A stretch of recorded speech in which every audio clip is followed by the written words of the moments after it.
This is Mike Lewis at Lewis Wholesale Nursery and Michael Hurst at Highland Hill Farm, and they're going to be discussing the paperbark maple or Acker grissom. Good morning. We're here at Lewis Nursery looking at some paperbark maples. Paperbark maples are a very nice tree. It has nice bark on it. If you look closely, you can see the exfoliating bark. It almost looks like cinnamon strips. Very attractive when it's peeling. After it peels, it's a nice, smooth, shiny bark. Paperbark maples get a real great fall color. It gets lots of intense reds and purples in them. It's a slower growing tree. It'll grow about 6-8 inches a year for you. We have them available in single stems as well as a multiple stem form like we have here. It's a great focal piece for anywhere on the property, particularly in front of your house, in a nice little garden. Mike, do you have anything to add? Yeah, you can put this one closer to your houses, not like a river birch or any other bigger maples. Since this won't grow as big, that you can put closer, it won't grow into your siding or grow up over your house or into your gutters or anything like that. And leaving leaves in your gutters, which is good. Other things that people like about them is that once you put them in, they're usually pretty good. And when the leaves fall off it, like Lewis said, you can see the bark, and that's when the bark really becomes an attraction piece to it. Do people highlight this at night with a light? They can, and usually what they do is they put lights up against it and having shadow cast against the house. How easy is this tree to grow?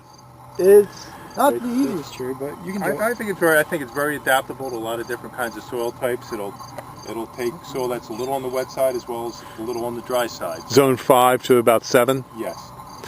And when you dig this, describe how you'll dig it and what you'll do to dig it.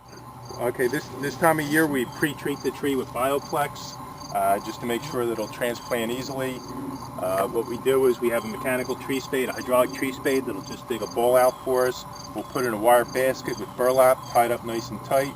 When it's ready to be planted, everything can go right in the ground. You don't need to cut the basket off, cut the string off. Everything will just rot in the ground itself. The wire basket won't affect the growth of the tree. Now you have these in both single stem and multi-stem. Okay. And what other trees do you have just in this area? We can briefly give people over here, Mr. Hurst, we have some forest pansy redbud. Forest pansy redbud comes out, it'll show up good against my shirt, with this reddish, purplish foliage. Early spring to about midsummer, it'll fade a little bit if you look further down the branch. Any new growth will still come out with this purple color. It's very attractive. It gets your typical redbud flower, nice big, almost magenta type flower. At each leaf bud there'll be a flower. Flowers on the new growth from this year as well as the old growth from last year. It's a nice large shrub. It's also available in a tree form.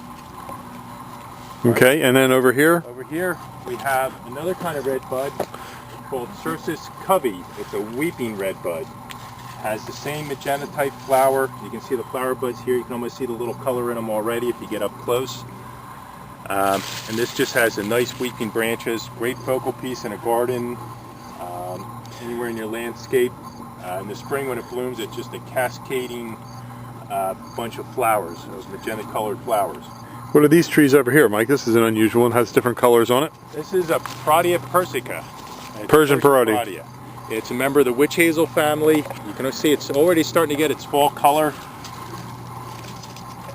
It's just incredible. Purples and reds and oranges and yellow. It gets an exfoliating bark. The bark starts to flake off a little bit when it gets older. It's mottled. How tall will this grow to be? About 20-25 feet tall. It'll stay nice and compact. And again, this plant's also available in a multiple stem or shrub form as well as a tree form. It gets a little purple flower on it in springtime. It's pretty insignificant, but if you look closely you can find it. Okay, well thank you very much, and we hope if you need some nursery stock you give us a call at 215-651-8329. This is Bill Hurst, Mike Lewis, and Michael Hurst, and we're here to serve your tree needs. Thank you very much.